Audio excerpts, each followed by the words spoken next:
नमस्कार, आप देख रहे हैं की मीडिया। दोस्तों, आज हम जिनके जिंदगी से जुड़ी अनसुनी किस्सों की चर्चा कर रहे हैं, उन्हें कभी बिगड़दन बच्चन कहा गया तो कभी मनी मशीन। दिलदार ऐसे कि अपने प्रोड्यूसर के नुकसान को खुद उठाया करते, समाज से भी ऐसे कि इनके फैन ने इन्हें अपने दिल में बसाया और नाम दिया मेगा स्टार चिरंजीवी। दोस्तों, क्या आप मानेंगे कि चिरंजीवी साहब पहले साउथ के ऐसे स्टार हैं जिन्हें ऑस्कर समारोह में शामिल होने का आमंत्रण मिला था। कौन सा विश्व रिकॉर्ड है इनके नाम? एक कांस्टेबल का लड़का कैसे बन गया मेगा स्टार? क्या है इनके मासूम इश्क की अधूरी कहानी? क्यों इनके लिए एक फैन ने काट लिया था अपना गला, तो एक फैन ने रोक दी अपनी शादी? जानेंगे और भी बहुत कुछ, लेकिन उससे पहले अगर अभी तक आपने इस चैनल को सब्सक्राइब नहीं किया है तो प्लीज सब्सक्राइब कर ले। 22 अगस्त 1955 को आंध्र प्रदेश के गोदावरी जिले में कोनिडेला शिव शंकर वर प्रसाद राव का जन्म हुआ, जिन्हें बाद में मेगा स्टार चिरंजीवी नाम से पहचान मिली। उनके पिता कोनिडेला वेंकट राव पेशे से कांस्टेबल थे और मां हाउसवाइफ। 5 भाई बहनों में सबसे बड़े चिरंजीवी का जब जन्म हुआ तो उनकी मां की उम्र महज 16 साल थी। चिरंजीवी ने एक इंटरव्यू में बताया है कि जब कभी उनके पिता मां को डांट देते थे तो मां उन्हें सीने से लगाकर रोती और मन की सारी बातें उनसे शेयर करती थी। छोटे चिरंजीवी को ज्यादा कुछ समझ नहीं आता, लेकिन बातें साझा कर मां का मन हल्का हो जाता। आज भी दोनों का बॉन्ड इतना ही खूबसूरत है। मां के लिए चिरंजीवी ही उनके एकमात्र दोस्त हैं। ऐसा कहा जाता है कि इनकी मां हनुमान जी की बहुत बड़ी भक्त थी और मां अंजना देवी के कहने पर ही इन्होंने अपना नाम चिरंजीवी रखा। इस नाम का अर्थ होता है हमेशा के लिए जीना। मां की सलाह पर रखे गए नाम से चिरंजीवी ने शोहरत की ऐसी बुलंदियां हासिल की है कि हर कोई उनकी मिसाल देता है। दोस्तों, चिरंजीवी का पढ़ाई में बुरा हाल था। जब पहली क्लास का रिजल्ट आया तो टीचर ने खिंचाई करते हुए कहा कि वो 1 नंबर से पास हुए हैं। चिरंजीवी को लगा कि वो फर्स्ट आए हैं। खुशी के मारे वो रिजल्ट लेकर पेरेंट्स को दिखाने घर भागे। जब पिता ने उनका रिजल्ट देखा तो उन पर बहुत गुस्सा हुए। मां ने भी फटकार लगाई। इधर चिरंजीवी परेशान कि फर्स्ट क्लास आने के बाद भी परिवार वाले उन्हें डांट क्यों रहे हैं। तब मां ने उन्हें बताया कि सब सब्जेक्ट को मिलाकर उन्हें बस 1 ही नंबर मिला है और वो फेल है। चिरंजीवी स्पोर्ट्स में बहुत अच्छे नहीं थे, हालांकि क्रिकेट का खेल उन्हें बहुत लुभाता था, इसलिए उन्होंने क्रिकेट खेलना शुरू कर दिया। एक बार जब उन्होंने पहली इनिंग खेली तो उनके अंगूठे में गहरी चोट लग गई, जिसका घाव भरने में 1 साल लग गया। इस घटना के बाद वो क्रिकेट ग्राउंड पर कभी वापस नहीं गए। माना जाता रहा है कि चिरंजीवी अपने परिवार के पहले सदस्य हैं जिन्होंने फिल्मी दुनिया में कदम रखा। हालांकि ऐसा नहीं है। चिरंजीवी के पिता भले ही पुलिस विभाग में थे, लेकिन एक्टिंग का शौक उन्हें भी था। उनका रुझान हमेशा ही फिल्मों में था। वो कई थिएटर प्ले का हिस्सा भी रहे। बाद में लंबे संघर्ष के बाद एक दोस्त की मदद से उनका ये सपना पूरा हुआ। 60 के दशक की 2 फिल्मों में उन्हें छोटे रोल निभाने का मौका मिला। उनके लिए मात्र इतनी उपलब्धि जीवन भर की खुशी देने के लिए काफी थी। पिता फिल्म इंडस्ट्री से जुड़े एक्सपीरियंस को चिरंजीवी के साथ शेयर करते। वो बताते थे कि सेट पर काम कैसे किया जाता है, माहौल कैसा होता है। फिल्म इंडस्ट्री की कहानियां चिरंजीवी को लुभाने लगी और पिता के इस शौक ने चिरंजीवी को भी प्रभावित किया। चिरंजीवी जब बड़े हुए तो उन्होंने अपने पिता को यह बताया कि वो एक्टर बनना चाहते हैं। पिता को इंडस्ट्री का स्ट्रगल पता था। वो चिरंजीवी से पूछ बैठे कि अगर वो कामयाब नहीं हुए तो फिर क्या करेंगे। जवाब में उन्होंने कहा कि वो 1 साल एक्टिंग स्कूल की तैयारी में लगाएंगे और 1 साल फिल्म इंडस्ट्री में स्ट्रगल करेंगे। अगर इन 2 साल में वो सफल नहीं हुए तो किसी दूसरी फील्ड में ट्राई करेंगे, लेकिन वक्त जाया नहीं करेंगे। इस बात पर पिता ने भी उन्हें फिल्म इंडस्ट्री में काम करने की परमिशन दे दी। साल 1979 यानी 1979 में चिरंजीवी ने अपने फिल्मी करियर की शुरुआत फिल्म पुनाधिरुल्लु से की थी। हालांकि बापू के डायरेक्शन में बनी फिल्म मानावुरी पांडवुलु उनकी पहली रिलीज बनी।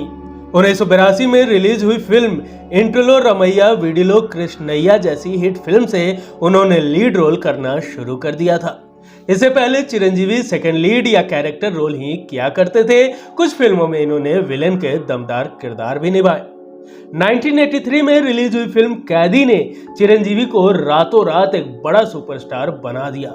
फिल्म की सफलता के बाद उनकी बात करने की शैली, बिहेवियर, यहाँ तक कि भौहें फरकने जैसी छोटी छोटी बातें भी ट्रेडमार्क बन गई और तब से चिरंजीवी को मेगा स्टार चिरंजीवी का टैग मिल गया। बात करें चिरंजीवी के मासूम इश्क की तो स्कूल के दिनों में इन्हें एक लड़की पर क्रश था। वो लड़की इन्हें साइकिल चलाना सिखाती थी। चिरंजीवी उस लड़की को बहुत चाहते थे, लेकिन प्यार का इजहार करने की कभी हिम्मत नहीं हुई। इस बात का खुलासा उन्होंने फिल्म लाल सिंह चड्ढा के एक इवेंट के दौरान किया था। करियर के शुरुआत में चिरंजीवी ने 1980 में तेलुगु के फेमस कॉमेडियन अल्लू रामलिंगया की बेटी सुरेखा से शादी की थी। ये शादी भी अपने आप में ही एक दिलचस्प कहानी है। दरअसल एक बार चिरंजीवी अपनी कार से कहीं जा रहे थे, तभी रास्ते पर मिले एक दोस्त को उन्होंने लिफ्ट दी। दोस्त अपने चाचा अल्लू रामलिंगया से मिलने जा रहा था। चिरंजीवी ने अल्लू रामलिंगया के साथ एक फिल्म में काम किया था, तो उन्हें भी दोस्त ने अपने साथ इनवाइट कर लिया। घर पहुंचने पर पता चला कि अल्लू रामलिंगया मौजूद नहीं है, लेकिन उन्होंने फोन पर नौकर से कहकर दोनों को कॉफी पिलाई। कॉफी सुरेखा ने बनाई थी। हालांकि उस दिन सुरेखा को चिरंजीवी ने देखा नहीं। बाद में सुरेखा ने चिरंजीवी के दोस्त से उनके बारे में पूछा। दोस्त ने बताया कि वो उनके पिता के साथ स्क्रीन शेयर कर चुके हैं। कुछ समय बाद सुरेखा के परिवार वाले चिरंजीवी और उनकी शादी की बातें करने लगे। हालांकि सुरेखा के पिता चाहते थे कि उनका दामाद आईएएस रैंक का अधिकारी हो, लेकिन बाद में उन्होंने बेटी के लिए चिरंजीवी के बारे में पता लगाया। लंबी जांच पड़ताल के बाद वो चिरंजीवी को दामाद बनाने के लिए राजी हो गए। जब शादी के लिए रिश्ता चिरंजीवी के पास आया तो उन्होंने ये कहते हुए मना कर दिया कि अभी उनकी शादी की उम्र नहीं है। तब उनके प्रोड्यूसर दोस्त ने उनके पिता को समझाया और कहा कि उनका बेटा दूसरी लड़कियों के साथ इन्वॉल्व हो जाएगा। चिरंजीवी सुरेखा को देखना नहीं चाहते थे, लेकिन परिवार वाले जबरदस्ती उन्हें सुरेखा के घर ले गए। सुरेखा को चिरंजीवी की आंखें बहुत पसंद आई थी। जब चिरंजीवी की मुलाकात सुरेखा से हुई तो उन्हें बात करने का कोई आइडिया नहीं था। उन्हें पता था कि सुरेखा ने बीए किया है, तो वो उनसे पढ़ाई से जुड़ा सवाल पूछ बैठे। कुछ मुलाकात के बाद वो भी सुरेखा को पसंद करने लगे और 20 फरवरी 1980 को उनकी शादी हो गई। शादी के बाद सुरेखा ने 2 बेटियां सुष्मिता, श्रीजा और एक बेटा रामचरण को जन्म दिया। बेटे रामचरण भी तेलुगु फिल्म इंडस्ट्री के टॉप मोस्ट एक्टर हैं। 2009 में आई मगधीरा फिल्म से रातों रात स्टार बन जाने वाले रामचरण ने 2013 में फिल्म जंजीर से बॉलीवुड में डेब्यू किया था। 16 फिल्मों का हिस्सा रहे रामचरण को टॉलीवुड में गोल्डन बॉय के नाम से जाना जाता है। उनकी फिल्म 2022 की RRR के गाने नाटू नाटू को ऑस्कर मिला है।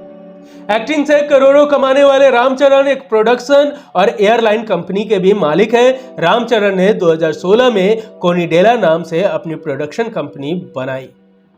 रामचरण की आगे की कहानी उनके किस्सों के सफर में। अभी फिलहाल चिरंजीवी की। दोस्तों, काफी कम लोग जानते हैं कि साल 1987 के दौरान चिरंजीवी को ऑस्कर अवार्ड सेरेमनी में आमंत्रित किया गया था। वो पहले ऐसे साउथ अभिनेता है जिन्हें यह सम्मान मिला।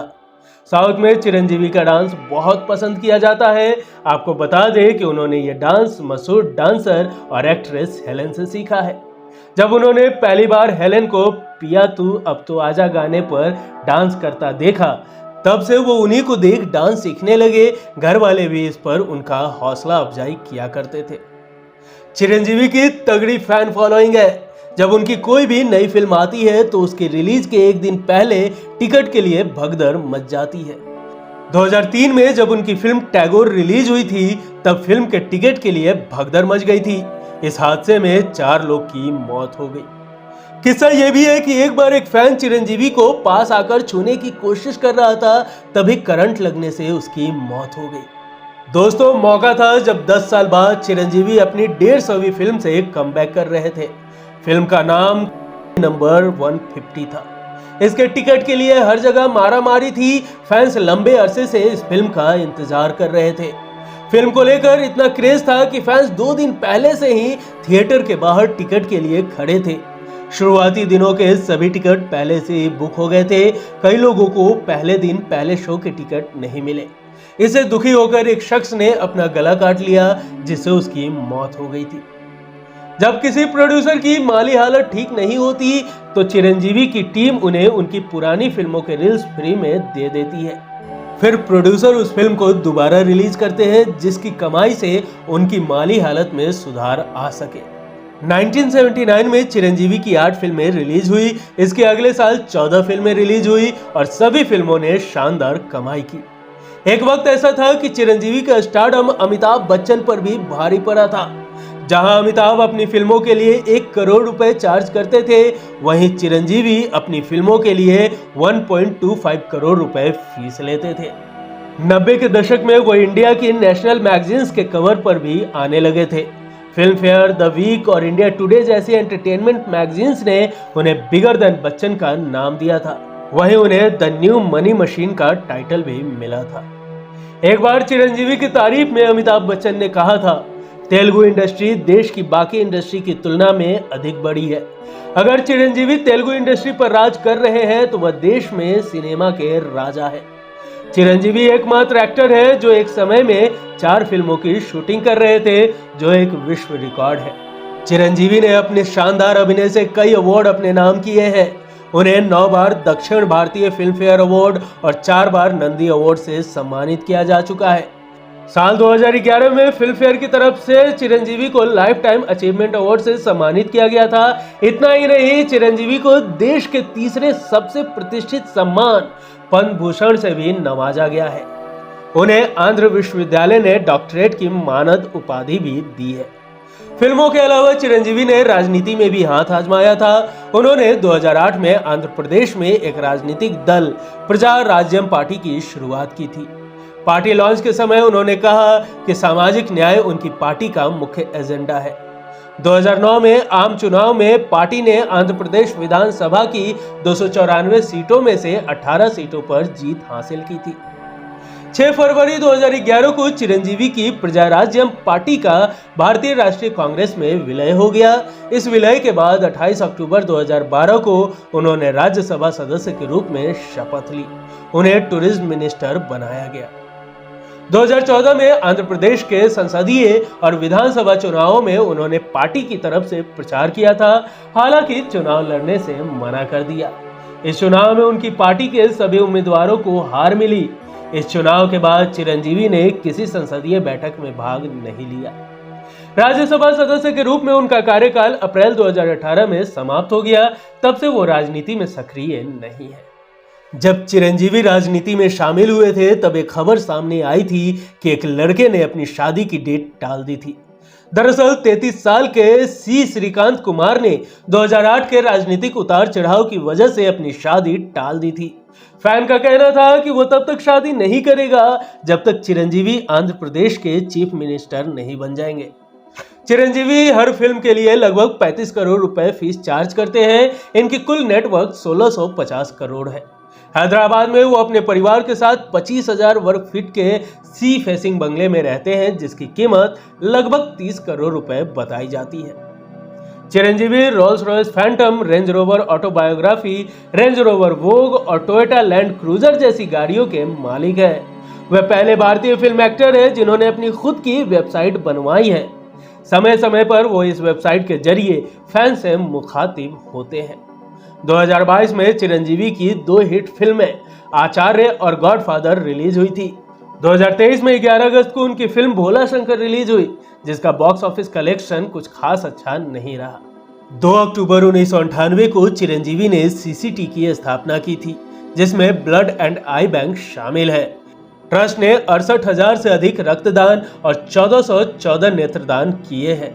सीसीटी के ब्लड बैंक ने 80,000 से अधिक लोगों की मदद की है।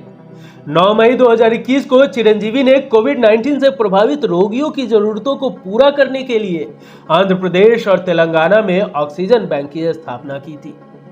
चिरंजीवी आज भले ही 68 साल के हो चुके हैं, लेकिन इनकी फिटनेस, एक्शन और अंदाज आज भी दर्शक को सीटी बजाने पर मजबूर कर देते हैं। दोस्तों, चिरंजीवी साहब के किस्सों के सफर में आज के लिए यहीं तक। चिरंजीवी साहब की कौन सी फिल्म आपको बेहद पसंद है, हमें कमेंट कर जरूर बताएं। वीडियो पसंद आई हो तो एक लाइक जरूर करें। मिलेंगे अगले एपिसोड में फिर किसी दिलचस्प किस्सों के साथ। तब तक के लिए नमस्कार।